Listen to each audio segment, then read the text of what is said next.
Before we get into the episode, I wanted to let you know that you can watch the video version of this podcast on YouTube and Spotify. You can stream the audio on Apple Podcast, Google Podcast, Amazon Music, and Overcast. Hey y'all, welcome back to the KOBLIZZY Show. My name is Kobe Warner, and today we're going to be spilling the tea.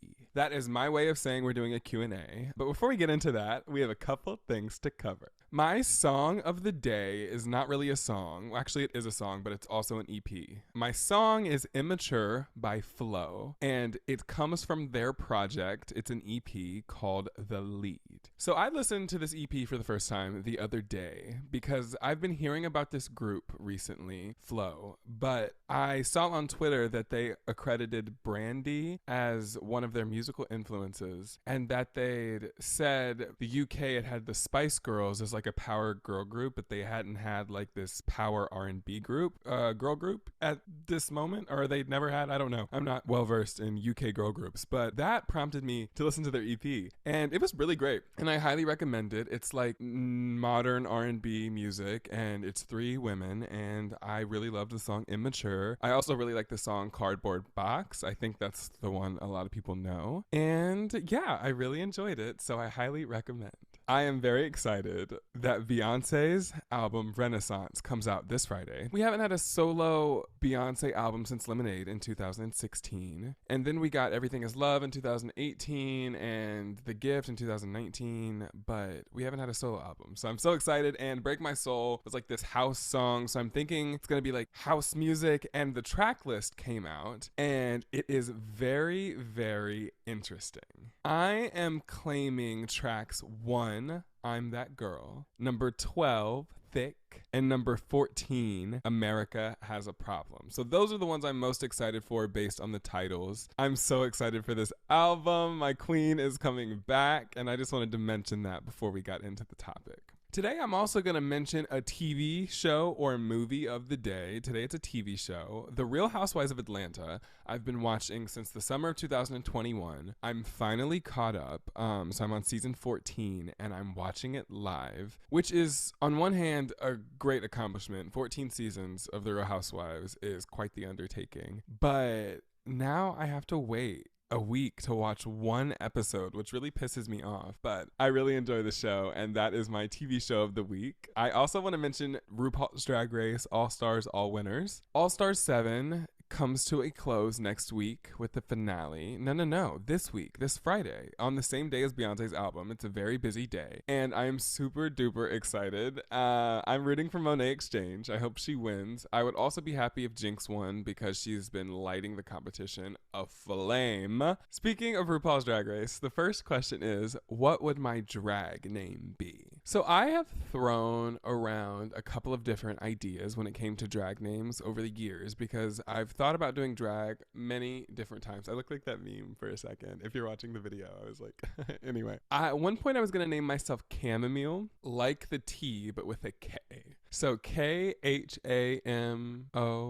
I think that's how you spell chamomile. Anyway, I was going to name myself Chamomile like the tea because I like chamomile tea, and I was going to start it with a K because Kobe starts with a K. I've also come up with some silly names like Legs, Legz, first name, last name Fadaze, like legs for days. Last name Fadaze, Fadaze. I thought that one was cute. Chevy Silverado is a fun one. Shevi, first name, last name Silverado, like the truck. Yeah, I think I'd probably go with Chamomile if I were to choose a drag name, but I don't think I'm going to. I think I'm just going to call myself KOBLIZZY if I ever dip into drag, for the sake of branding. The next question is, how long have you been vegan? I was vegan 4 years on June 4th, 2022. So I've been vegan a while. I was a vegetarian for a while before that, off and on, since second or third grade, fourth grade maybe. There was a couple times I stopped being a vegetarian. One time my dad paid me to eat chicken, $100. I obviously did it because I'm about that bag. I don't think I do that anymore. But back then, bitch, I was like $100, say less. Anyway, I've been vegan for 4 years. The next question is, what was your favorite TV show or movie growing up? Growing up, I fucking loved Hannah Montana. It was my favorite. Later on, I loved like Casey Undercover. I was obsessed with Dance Moms in middle school at one point in time. Yeah, I really loved those TV shows. When I was a kid, the movies that I loved were like Mary Poppins. Not a movie, but I really loved SpongeBob when I was a kid, like a toddler child. I loved Mary Poppins, like I said. I loved Nanny McPhee. I loved Matilda. They were all very, very like gay movies. I loved gay movies as a kid. I've always been consistent. The next question is, what are my favorite musical artists, or who are my favorite musical artists? I am super ADHD, so I definitely have like hyper fixations a lot. And so my favorites change, but there are some that are pretty constant, like Beyonce. I've always loved Lady Gaga. I've always loved Ariana Grande. Kind of like the main pop girlies that are around right now, I've been fans of since I was a pretty little kid and have stayed fans of consistently. I love Taylor Swift. Shoshana Bean. I love Shoshana Bean. She is a Broadway actress turned solo recording artist turned Broadway actress again. She's a super great talent. I love her and I will shout her out every single time that I can. The next question is, do I prefer to be hot or to be cold? Neither. I hate being hot. I don't like sweating. Once I start sweating, I don't stop. I don't do a lot of things like a man, but one thing I do like a man is sweat. And I'm not a fan of sweating. But also, when I get cold, like I chill to my bone, and then I just like sit there and shiver like a goofball, and it looks fake as fuck, but it's literally not a joke. Like I'm just freezing, and I'm always cold. Like once I get cold, I stay cold. So neither. I'd rather be comfortable, but if I have to choose, I'll say to be cold. The next question is, what are some of my pet peeves? Oh my gosh. I hate hearing people chew their food. I will watch ASMR of people eating, but like when I'm sitting with people and we're eating and I can hear you chewing, I want to die. The next question, what is my favorite podcast? I have a couple. I really love Anything Goes, Emma Chamberlain. My favorite podcast I think is probably Sibling Rivalry, Bob the Drag Queen Monet Exchange. I subscribe to their Patreon and I give them $5 a month to watch the unedited video of their podcast. I'm obsessed. Love them. Next question. What is my favorite musical that I've done? I did musicals from like age 7, to like 17, basically a decade, until when I graduated high school. And I have a couple favorites. In no particular order, Rent. I did Rent, and my senior year of high school, we won state, and it was great. And I played Angel, and it was a lot of fun. At Bonnie and Clyde, sophomore year of high school, I played Buck, which is Clyde's brother, and we did that one at ThesCon, and it did okay at competition. It was a lot of fun. And Grease, sophomore year also. I did Grease like a month before I came out, and I played Teen Angel as like an androgynous drag artist, and it was amazing. It was so like validating. I going on stage like in a full face of makeup and this huge wig and these like silver boots and this rhinestone like pantsuit, and having people cheer for me and like applaud this like super feminine, like hyper feminine like look on me, I think made me feel comfortable enough to come out, because I think it was the first example in my life, or one of the most impactful examples in my life, of people loving me for having fun and being myself. Because yeah, I was playing Teen Angel as a drag queen, but honestly, it's just because I wanted to get into drags, honey. I just wanted to get my makeup done. That's the truth. And I loved it. It was the most fun I've ever had in a show ever. Next question. Would I ever shave my head again? And the answer is, bitch, never. Well, that's the short answer. The long answer is that if like one day my hair starts falling out, like because of age or whatever, I would shave my head and I would like alternate between like wigs and hats. Maybe I'd serve like a fierce bald look once in a while, but I would really like get into head accessories. I think in my young age, I've already shaved my head. I shaved my head twice, and I had a shaved head like buzz cut for like at least a year, maybe longer in total, before it like grew out, and I'm good. Not again in my young life. I did not love that on me. Somebody said, do you remember when you lived in a closet? And yes, bitch, I do. When I was a kid, I really wanted a tiny house, but obviously I was a child without a job, and so I had no way of making a tiny house. No job, no knowledge of building. I just hit my fingers with a hammer trying to nail 1x4s together in the garage trying to build a tiny house. And so once I realized that wasn't happening for me, I decided that there was a garage closet that I noticed while I was trying to build the other one. And I cleaned that bitch out, put some carpet. My mom helped me paint it, and I called it a tiny house. I put a dresser in there.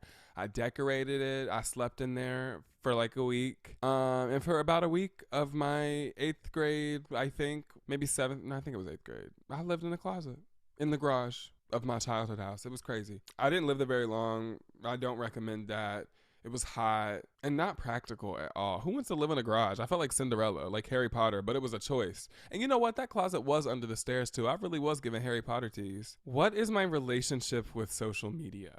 Short answer, complicated. Long answer, I used to really love social media and I really wanted to like be a part of everything. So I had like all the platforms and I would like regularly monitor them. I think like a lot of us Gen Zers have been at one point in time, maybe still are.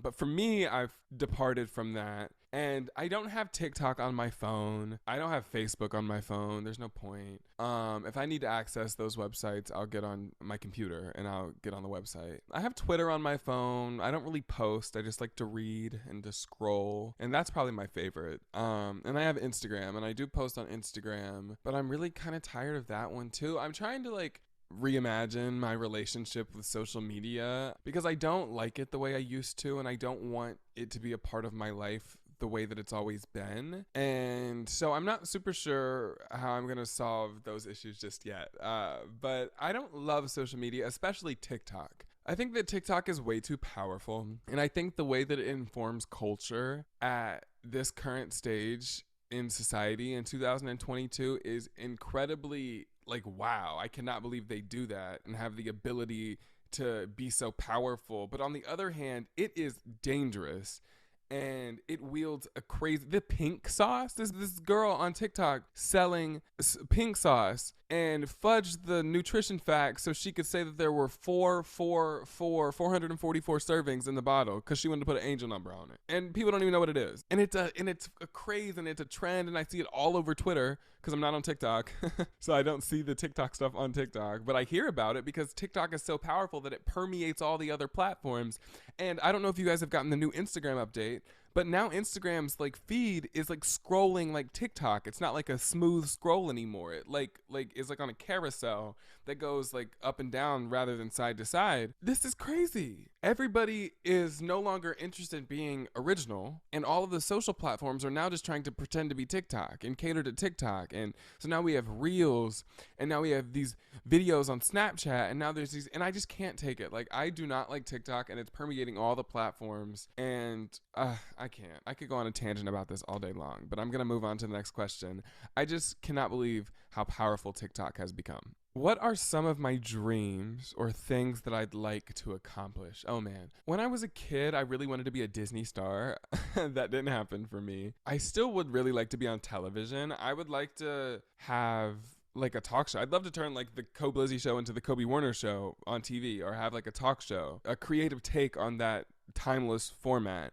And it doesn't have to be on television. It could be on streaming. It could be like a high production YouTube show, if that's still a thing in the coming years, YouTube shows. And that would be amazing. I would love to do that. I really want to continue to make music. I would love to be a musical artist and get to like travel the world and perform. I really want to do drag. I would love to be a successful drag artist. I would love to go on RuPaul's Drag Race. All those things I would love. I would love to do all of those things at this current stage of my life. Do you struggle with insecurity? Yeah. Definitely. Obviously, everybody does, but it's gotten better over the years. I used to be so debilitatingly insecure about almost everything about my appearance. And it's crazy because now I like a lot of the things I used to hate, but I was so insecure in middle school, in high school. I was insecure in different ways about different things, but I was so insecure and I would hyper fixate on these insecurities and think about them all the time. I'm happy I'm not there anymore. It was my My forehead is something I still don't love, but it used to be a thing that I would just stare at all the time. It's kind of big. It's a little crooked. I used to not love my face. I didn't like my lips. I didn't like my nose. I thought my eyebrows were too bushy. I thought my head was too big. I thought my neck was too long. And now I'm a model. So my thing about insecurities is that I think we shed a lot of them as we age, and it's really important to recognize that we are who we're supposed to be, and being the same as other people is no fun. So you might as well be yourself and accept everything that's unique about you, because what's unique about you and what other people don't have is what makes you special, and that is your job security. What is the biggest lesson I learned from high school? High school, when I was going through it, I didn't enjoy very much. In retrospect, I look back on it fondly because a lot of really cool, formative, important stuff happened to me in high school. A lot of shitty stuff happened also. I think high school is when I really realized that some people just don't like you, and they're not going to, no matter what you do about that. No matter what you try to do, no matter what you say to them, no matter how you try to pander to them, no matter how you try to be a people pleaser, no matter how you try to convince somebody to like you. If they have an opinion of you that they do not want to shed, they're not going to do it, and you cannot convince them otherwise, and you cannot permeate that and get into their brain and make them think differently of you, so stop trying. That's what I realized in high school, and obviously I've made the mistake of trying to do those things since, but that's the first time I learned that lesson, and I'm continuing to learn it every day, and I'm getting better every single day of my life. Why did you drop out of college? So, I haven't talked about this, and a lot of you might not know that I dropped out of college. I was going to school in Boston, and I went for about a year and a half. I was really burnt out near the end of my career at that school, and I quit.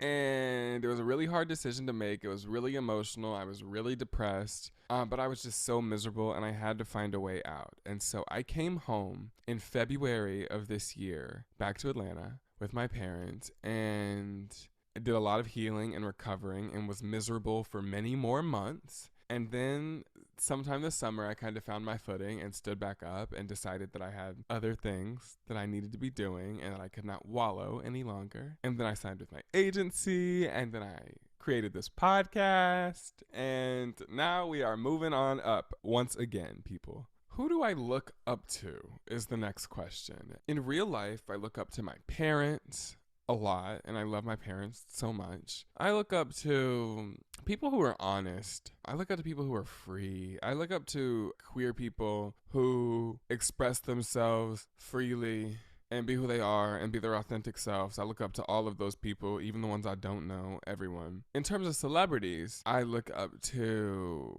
my mother, Beyonce.